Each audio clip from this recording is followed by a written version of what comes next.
Օրեր առաջ մեր գործընկեր Ալեքսանդր Կոչուբաևը ձերբակալվեց այնպես, ինչպես սովորաբար ձերբակալում են ահաբեկչության մեջ կասկածվող անձանց։ Պատճառը բոլորիս հայտնի է։ Facebook-յան էջում գրառում, որն այո պարունակում էր վիրավորական արտահայտություններ, սակայն հիշեցնեմ, որ մեր երկրում վիրավորանքը ապաքրեականացված է։ Սա այլևս փաստ է, բայց իշխանությանը պետք է հիշեցնել, որ փաստաբանների դերի մասին ՄԱԿ-ի հիմնարար սկզբունքները պահանջում են, որ պետությունները ապահովեն, որ փաստաբանները կարողանան կատարել իրենց բոլոր մասնագիտական գործառույթները առանց վախենալու, խոչընդոտների, ոտնձգության կամ ոչ պատշաճ միջամտության, դատական հետապնդման եւ դատական, վարչական, տնտեսական կամ այլ պատժամիջոցների չենթարկվեն, ընդունված մասնագիտական պարտականություններին, նորմերին եւ բարոյականությանը համապատասխան ցանկացած գործողության համար, ինչպես նաեւ չենթարկվեն նման հետապնդման եւ պատժամիջոցների սպառնալիքների։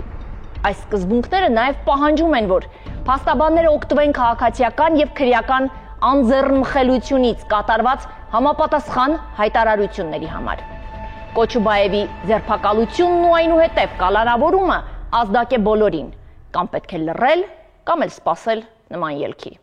Կոչուբաևի հայտնի գրառումն այս օրերին բազմաթիվ անգամներ բարձրաձայնվեց տարբեր հարթակներից։ Իշխանությունը որոշում կայացրեց, որ այդ գրառման համար Կոչուբաևը պետք է պատժվի եւ պատիժը ոչ այլ ինչ էր, քան նրան գետնին տապալել եւ բերման ենթարկել։ Մինչդեռ եթե անգամ նրա գրառման մեջ կային վիրավորական արտահայտություններ, համապատասխան դիմումի հիման վրա Փաստաբանների պալատի էթիկայի հանձնաժողովում կարող էր քննվել այդ հարցը։ Այս եւ այլ իրավաչափ բոլոր ճանապարհները բաց թողնելով որոշում կայացվեց, որ փաստաբանը այնուամենայնիվ ենթակա է պատժի հենց այս եղանակով։ Եղանակի իրագործումը շարունակվեց նաև հետագայում իշխանությունների սրտի դատավոր Մասիս Մելքոնյանի մասնակցությամբ։ Բոլորն իրենց Facebook-յան գրառումներում նշում էին, որ գործը միանշանակ մակագրվելու է Մասիս Մելքոնյանին, որովհետև բոլորը վստահ էին, որ միայն նա կարող էր Կոչուբաևին տանել կալանքի։ Հիմքերը եւ մեղադրանքը այնքան թույլ են, որ մեկ այլ դատավոր, մեկ այլ գրագետ իրավաբան պարզապես չէր կարող իրեն թույլ տալ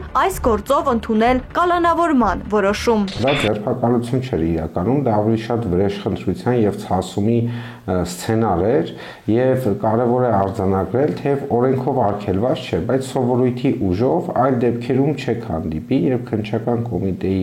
տվյալ օրինակը վարչությունը, ոչ սահմանադրական կարգի հիմունքների վարչությունը,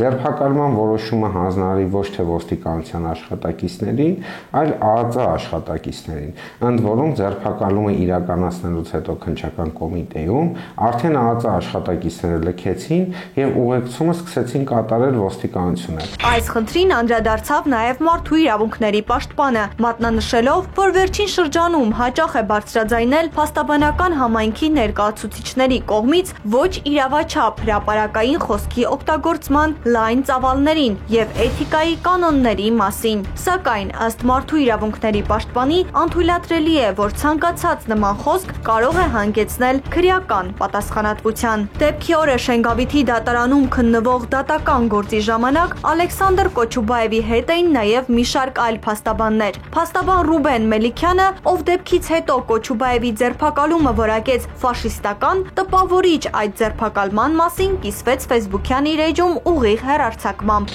Ես իմ ընկերների հետ ականատես ենք եղել, թե ինչպես են ֆաշիստական ձևերով ձերբակալել փաստաբան Ալեքսանդր Կոչուբաևին։ Իրավական տեսանկյունից մի հատ փորձ ենք քննարկել, եթե կարելի է դա այդպես ինչ-որ իրավունքի նշույլ գտնել, էական չի, չգիտեմ ինչի համար են ձերբակալել։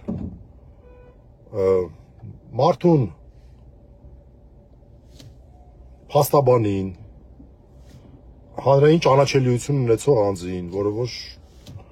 ասենք բան չի էլի, այդպես մի խոսքով հանրության մեջ որոշակի ճանաչում ունեցող մարդ է։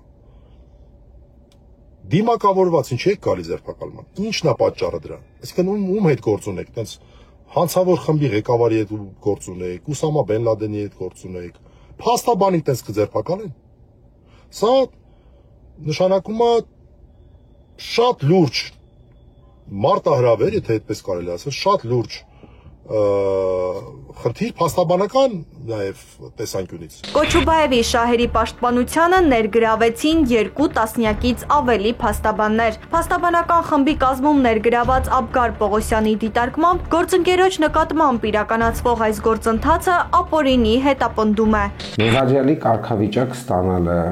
ամենաահավորը այս պահին կալանավոր լինելը, որևէ համադրության մեջ չեն կարող մտնել այն արարքի հետ, որը պարոն Կոչուբաևը կատարել է։ Նախ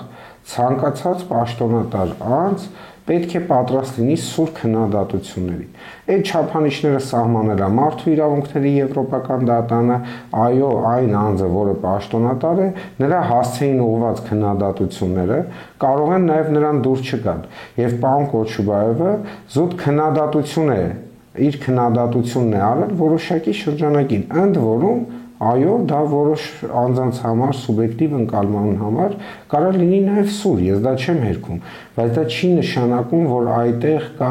հանցակազմ։ Եկեք ազնիվ լինենք, լավ, սովորական այլ մարդիկ ինչ են զգում, երբ տեսնում են, որ հատուկ գործիքով կտրում են եկեղեցու դուռը։ Լավ, դա հնարավոր չէ թեթև եւ մատնելի արանքով դրան նայել։ Դա նորմալ հավատացյալ մարդու դժգոհություն է եղել։ Այո, կարող է ոմանց դուր չգալ։ Ընդ որում ասեմ, այո, նաեւ կարող է ենթադրաբար լինել էթիկայի վարքագծի օրինակ խախտում, բայց որ այդտեղ հանցակազմ չկա, դա միանշանակ, իսկ անձը պետքա պատասխանատվություն կրի իր արարքին համաչափ։ Ըստ քննչական մարմնի Կոչուբաևը կարող է խոչընդոտել նախաքննությանը հիմքեր, փաստարկներ, որոնք իրավական տեսանկյունից փաստաբանների համար առնվազն անթույլատրելի են։ Եկեք անկեղծ լինենք, երբեք որևէ իշխանություն նման սանձարձակ վերաբերմունք փաստաբանների հանդեպ չի դրսևորել։ Ընդ որում չի եղել իշխանություն, որ հավան լինի փաստաբանությանը, քանի որ միշտ փաստաբանները բարձրացնում են տարբեր խնդիրներ բոլոր ժամանակներում։ Չի կարող լինել իշխանություն, որ այսպես ասած սիրի փաստաբանական ինստիտուտը, բայց դա չի նշանակում, որ նման վերաբերմունք պետքա փաստաբանության հանդեպ դրսևորվի, ընդ որում սա բացառիկ է, վստահաբար նախկինում նման դեպքեր չի եղել։ Տեսեք, ամեն ինչ սկսեց ինչ-որ մանր իրավախախտումներից եւ հիմա մենք ունենք կալանավորված փաստաբան։ Սա շատ վատ ազդակ է, վտանգավոր ազդակ է։ Եկեք նայենք քաղաքացիների աչքերով, որոնք այս կամ այլ կերպ ոչ միայն քաղաքական, այլ սովորական հարցերով կարող են բախվել իրավապահ մարմնի հետ։ Նրանք տեսնում են մի իրավիճակ, որ անգամ այն անձինք, որոնք պետք է պաշտպանեն իրենց իրավունքները, նրանց իրավունքները եւս ոտնահարվում են, եւ այդ դեպքում ինչպես նրանք կպաշտպանեն իրենց։ Այս պայմաններում ստեղծվում է վախի մթնոլորտ։ Փաստաբանի հանդեպ նման վերաբերմունքը վատ ազդակ է, բայց փաստաբանական ինստիտուտը այն ինստիտուտը չէ, որի նկատմամբ որևէ ապօրինություն կարելի է հեշտ մարսել։ Ես կասկած չունեմ, որ հետ ազդակը նույնպես կլինի։ Փաստաբան Կոչուբաևի կալանավորման այս ողջ գործընթացը ուղղված է ոչ թե մեկ փաստաբանի դեմ, այլ փաստաբանական ողջ համայնքի։ Քանի որ Հայաստանի Հանրապետության կողմից վավերացված մի շարք միջազգային պայմանագրերով պետությունը հստակ ունի պարտականություն ամուր հենքերի վրա դնելու փաստաբանի անձեռմխելիությունը։ Պարզվում է, փաստաբանը մեր օրերում կարող է ձերբակալվել ինչպես հասարակ քաղաքացին, այն դեպքում, երբ նման ոճի, նման ուժի կիրառմամբ կատարված ձերբակալությունները անգամ հասարակ քաղաքացու նկատմամբ դատապարտվում են եւ միջազգային դատարաններում ունենում հաղթական ակտեր Հայաստանի Հանրապետության դեմ։ Այսօր իրավաբանական համայնքի ներկայացուցիչները վստահ են, սույն գործը չի ունենալու ավարտ, քանի որ չկա հանցակազմ։ Մեզ մնում է միայն հետևել ընթացքին եւ արձանագրել, որ դեռևս չդատապարտված փաստաբանը պատժի ենթարկվեց փողոցում իր կողմից Facebook-յան էջում արված գրառման համար։